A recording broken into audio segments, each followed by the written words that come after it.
Social मीडियावरती येण्यासाठी कोणतेही बंधन नाही.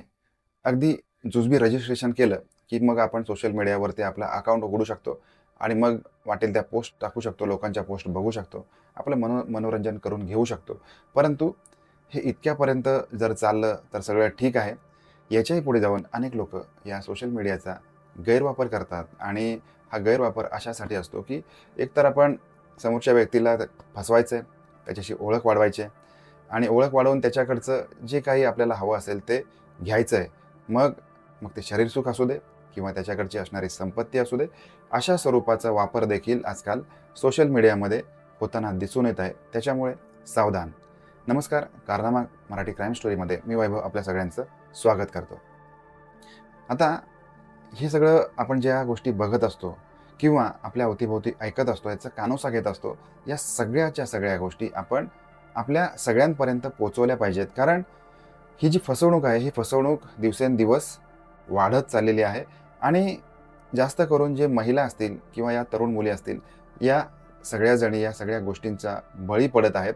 आता ही घटना घडलेली आहे कर्नाटकमध्ये. कर्नाटकमध्ये प्रीती नावाची एक 35 वर्षाची महिला आहे आणि ही महिला विवाहित आहे. तिला तिचा स्वतःचा संसार आहे, नवरा आहे, कुटुंब आहे आणि त्यांचं जे दैनंदिन जीवन आहे याच्यामध्ये ते व्यस्त आहेत.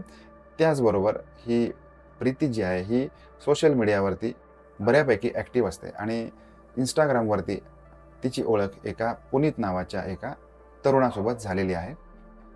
आता ही ओळख झालेली आहे. ओळखीनंतर मग त्यांनी एकमेकांसोबत चॅटिंग सुरू केलेलं आहे, फोटो शेअरिंग सुरू केलेलं आहे आणि आता फक्त 4 दिवसांच्या अगोदरच उण्यापुऱ्या 4 दिवसांच्या ओळखीचं जे रूपांतर आहे हे यांचं भेटीमध्ये झालेलं आहे.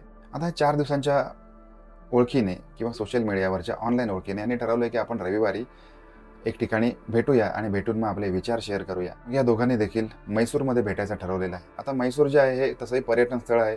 अनेक प्रेमी युगुल, अनेक लोक, नवीन लग्न झालेले लोक या ठिकाणी येत असतात आणि 4 दिवसाचा आनंद लुटून आपापल्या गावी जात असतात.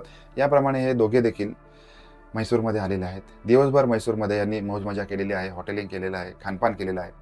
त्याचबरोबर KR पेटा इथलं जे जंगल आहे, या जंगलामध्ये हे 2 जण तिथे गेलेले आहेत.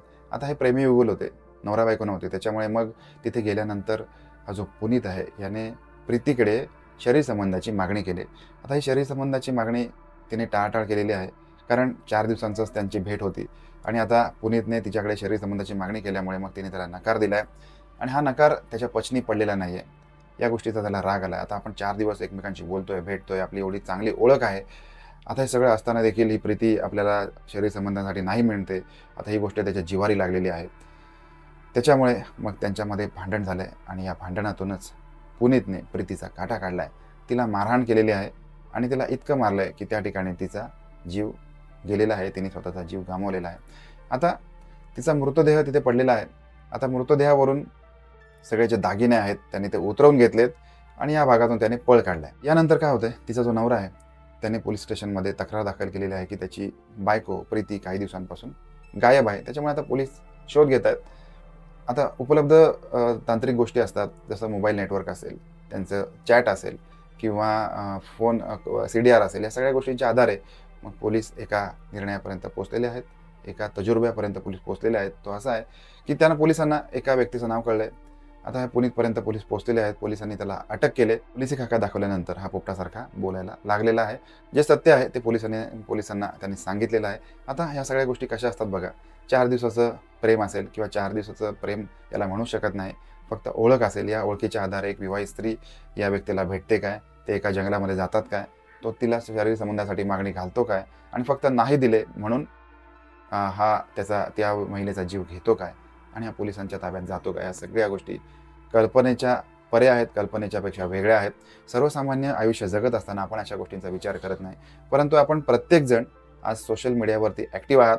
प्रत्येकजण आपण सोशल मीडियाचा खूप सारा डाटा कंझ्युम करत असतो.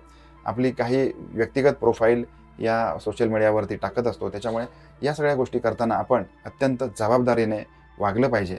आणि ज्या काही विवाहित महिला असतील त्यांनी देखील, आता ह्या सगळ्या गोष्टी प्रत्येकाच्या बाबतीत घडत नसतात, प्रत्येक गोष्टीला काही बॅकग्राऊंड असतं, तरी देखील अनोळखी व्यक्तीच्या संपर्कामध्ये कोणत्याही प्रकारे आपण जात असू तर 100% आपण सावधान राहिलं पाहिजे. या सगळ्या गोष्टींमधून काही ना काहीतरी शिकलं पाहिजे. आता या संपूर्ण घटनेबद्दल आपल्याला काय वाटतंय ते देखील कमेंट बॉक्समध्ये नक्की सांगा. भेटूया आपण नवीन क्राईम स्टोरीमध्ये. धन्यवाद.